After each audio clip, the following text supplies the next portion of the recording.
I've just come into the Odyssey room. Klaus Bunch, how are you today? SOS, different show. How about that?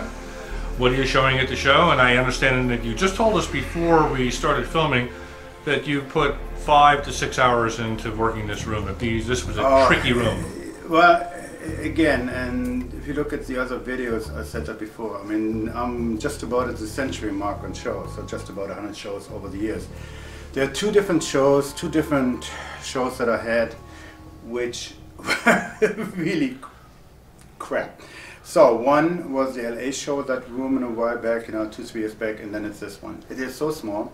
Everybody, of course, has the same room problems, So this is cardboard. Yeah. More importantly is that the dimensions are really, really small, and of course you have this huge credenza which we cannot take out. You can't take these out. So, when's the last time that you've seen me where I don't have any side diffusers? It never ever really happens, but we had to, just to get to work in this room, the size of it. Thursday night and this morning again, so about 6-7 hours of fighting the room. The problem that you have in this room like this is that getting the three-dimensionality, especially on the death, and at the same token, keeping the lively spark is really, really, really hard. But again, everybody is now really having the same problems. And you will see that, except for the big rooms, of course, they got it made if they want to spend, $20,000 more. But you will see that in the smaller rooms, when you go around, for anybody here or in the videos, that the rooms with a smaller speaker here really, really, really, really excel. So the whole old adage about big room, big speakers, small room, small speakers, never really applied as much as with a show like this. As it does here. It's a but hey, the Western was great. The Western sounded good. This one here, well, it has more parking. It's probably much, much better business for some people. For us, we're kind of getting screwed a little bit along the way. Well, this makes you become more flexible in how you set the room up. It shows what you can do. If you're at home and you have a room like this, how do you set your speakers up? So what did you do? You have any diffusers on the side in this room? You're sitting in an equilateral triangle more. That's a wonderful point, actually, because it shows that for one, obviously you have to have the components, but two, what I'm taking pride in after all these years is being able to set it up in an environment like this. Yes, and it shows, essentially separates the boys from the guys, right? From people who really know about it. And that's a nice compliment. Thank you. And yes, it is a lot of work. No, what it is, we had platforms, we had all sorts of different things. Of course, we have the room treatment. The back stays the same, so we're doing the GIK stuff on the back right here, where we're controlling the bass overhang in the back, which is a gimme. The diffusers and the 50 Hertz bass strap that I usually do around the speakers, and again, this speaker I use all the time at the shows.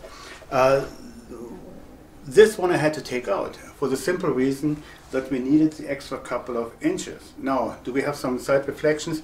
Yes, we do. At the same token, and I talked in a different video about the speaker setup on a near field setup, which has taken this setup to the extreme. We're now so close to the listening room, to the listening chair, so close in a near field right now that it was more important to get the extra inches out. I agree with that. Okay, and whatever we have in the reflection, because we now have, without the diffusers, we have obviously a higher degree of first wave reflection. That actually, because we're so close, actually seems to be lost behind the listening chair. Yeah, because you're coming right into the listener right here. Because if you look, viewers, here's the speakers. The speakers are about 10, 11 foot apart. The listening position is, I would say, ear to tweeter. 106, 82. 82, there you go. Okay. Well, how about the components? What model speaker do we have here? The same like we had in the last couple of shows. We have, again, coming, obviously, we got Harry and Matt's, Avenger. Super Tabor. Beautiful. Yep. Going into our phono stage, that's the reference phono stage. So power supply, chrome. So this time I'm doing the chrome copper kind of combination. Yeah, looks good. Candela preamplifier, Symphonic line, some CD player, Candela preamp, Carthago monos, and then the Kismet, and of course we got right here, we got Magnan and the cables. Hello, I'm Craig Buckles. I make Magnan audio cables. We've been making cables in the United States since 1990. I won't go into a lot of technical detail, but they're basically a ribbon technology cable. You can probably see the speaker cables. Yeah, they're I nice. know it's a little dark. Yeah, over here it's a little dark, but you can But see the they're, viewers. They're like big pythons, but flattened out. They're 4.5 inches wide, Yep. and they're only 1.4 thousandths of an inch thick to minimize the skin effect and maximize your time coherence. And the interconnects, you can see some coming out of the tone arm there. Okay. I just look like most other interconnects, but the technology there is the conductor is made from a bronze ribbon. It's only 0.5 thousandths of an inch thick. Okay. It runs through a Teflon tube that is filled with helium and sealed. And there's some other interesting things with the geometry, but it makes for a very time coherent, very neutral sounding interconnect. And so that's what Klaus has the entire system wired with. So you're loomed up. Good. We're loomed up, the whole loom, power cables and everything. Good. And when you have a chance to listen in a minute here, you'll notice that we have one of the few rooms at the show that actually have a front to back depth in these small rooms. I'm sure people are doing well in the larger rooms like Klaus mentioned. But it's been quite a challenge for people to get a good stereo image and especially some front-to-back imaging. And the time-coherent cabling actually assists a lot in that process to give your depth and clarity that allows you to hear all that. So. Okay, on your question earlier about what is different to our amplifiers compared to other ones. One, I really don't want to talk too much about other components, again, because today's market with the internet, pretty much everything that you have is pretty much a good or fair value, okay? And the bad things that used to be on the market, the bad components, the overpriced components, overpriced components, the overpriced components, they're pretty much weeded out of the market at this point. At least in the price range that we're at. So, I mean, it's fair. And the other thing, too, is, the reality is that at $1,000 or $1,500 or even under $2,000 these days, it's really hard to get screwed over anyway. So, what is different to ours? Well, very simple, and that is plastered all over the net. These are Symphonic line designs. These are the baby Symphonic lines. Actually, it's a mini-me. And if you listen to them, you will see a very, very distinct family resemblance. It's a mini-me of the $55,000 super amplifiers, which I have at home, which are just incredible. So we're starting out with a heritage that is just insane. Then we take it, again, my wife and I, everything is hand populated, hand soldered, and we improve upon it. The parts quality is just insane. And then we bring the price down 80 to 85%, and we drop in a 20-year warranty. It's becoming the proverbial no-brainer. If, and here's the big if, synergy, synergy, synergy, synergy, synergy, synergy. If the match with the speaker is right. Synergy is the overriding factor. That's why if you have a well put together $10,000 system, it will beat the crap out of a $20,000, $30,000 system nearly any day of the week. So in terms of musicality, in terms of emotion, in terms of three-dimensionality, and yada yada yada yada. So, having said that, and of course, yes, whatever you lose in the front, you can gain in the back. But we're going from the premise that whatever system you have has a certain even level of performance on all the components. Within the synergistic matching, and that is important, about 80% of your sound is between the amplifier and the speaker. That is where it's at. And the reason for that is that the speaker is a piece of crap.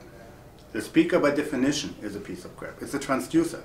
So any $50 Best Buy CD player will be 200 times more accurate than the quote-unquote best speaker system. It just will be. So what you have to do is go back. You know, you have to really think about what you like in a speaker. Don't try to master problems, because then you will always chase your, tail. You will never spend a lot of money, will never be happy, but bring out what you like in the first place. Once you do that, you're golden.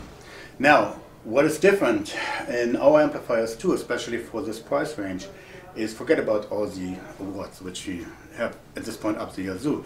But it is that the high customer satisfaction, customer loyalty, and right now 19 speaker manufacturers who are using our amplifiers for development, tweaking, tuning, and development. Big ones like Magical, which I can say because it has been in reviews, and then a lot of small ones which I'm pretty sure they're happy with, which like Efficient, like Chapman Audio, Fritz speakers, and so forth. So the reason for that is very simple, what it does, especially when you design. There's no grain, it's a beautiful window, it's a nice three-dimensionality, but most importantly, and that I'm preaching for forever, goosebumps! Guys, goosebumps! If you cannot turn off the lights, oops, I nearly turned off the light, right? If you're not able to turn off the light, close your eyes, and drift away on your favorite music and get some goosebumps, then yeah, revamp your system or get a different hobby. You know, if you're there, well, yeah, if you're there, you're there. Bang. Doesn't matter how you get there, what you have, you're there. That's what it's all about. Well, I hear this room is giving goosebumps. Kemper Holt was in the room about a half an hour ago. He said it's one of the 3 best rooms at the show, and so he's been in some of the big rooms too. So don't feel like you have a small room-itis. Oh no! I mean, it's goosebumps up to the zoo. There are people who are running out because they couldn't handle their goosebumps. The goosebumps were so big. Well, let's go find out about it. Let's turn the viewers on to some music. Here we go. All right. Okay. Thank you, Klaus. Bye, guys.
We are the stars which sing. We sing with our light. We are the birds of fire. We fly over the sky.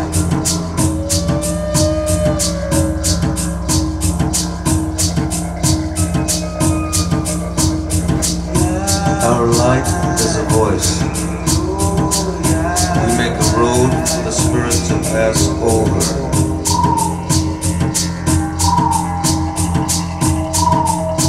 For the spirit to pass over.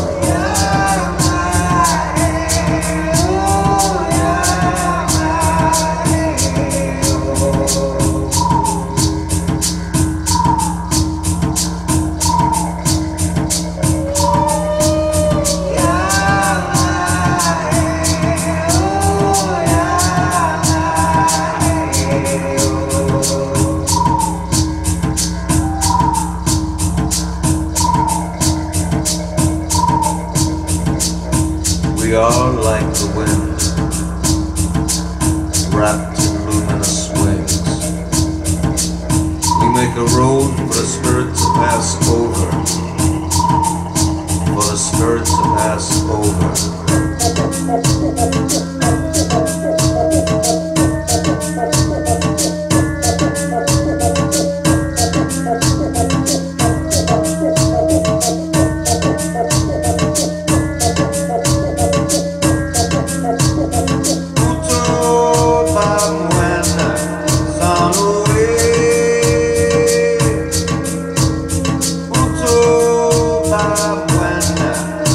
Away.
outstanding lateral imaging. I mean, I have my head back here against the wall, viewers, and Klaus has worked miracles in this room. He did a really, really good job. I wish I could have that seat a little bit more forward where the camera is, so the viewers are getting the sweet spot and not me. What does everybody else think of Axis here with imaging? Pretty darn good, isn't it? Phenomenal. Yeah. Phenomenal, yeah. It's awesome. It's like I said, I mean, the work paid off. You know, just extra care. Yeah. A lot of other people can do that too, but then, you know, there goes the partying night, right? So. Well, you did a great job. But anyway, so just to finish up, so with the help, obviously this is Odyssey and this is correct with Magnan. Yeah. But of course, you know, a lot of help. Symphonic line, we have GIK, and Yeah. let's not forget also Mapleshade. You know, Oh, Mapleshade, yeah, that some block, Mapleshade yeah. Stuff. Yep. Pierre sent us some. So it all amazingly worked well in this crap box. But anyway, Well, you did a great job. So thank you very much. Viewers, but again. I mean, I said that before in another video. It's very simple. Consistency, consistency, consistency, consistency. You know, if you have a great sound somewhere, cool. You know, if you do it twice, oh. But if you can do the same thing again and again and again, it just shows you that you're doing something right. Well, you And I are. would like to think, yeah, I would like to think so. I mean, Yeah. you know, I'm working my ass off for that one, so Thumbs up to you, okay? already. All right. Klaus Bunch from Odyssey. Thank you. Thanks.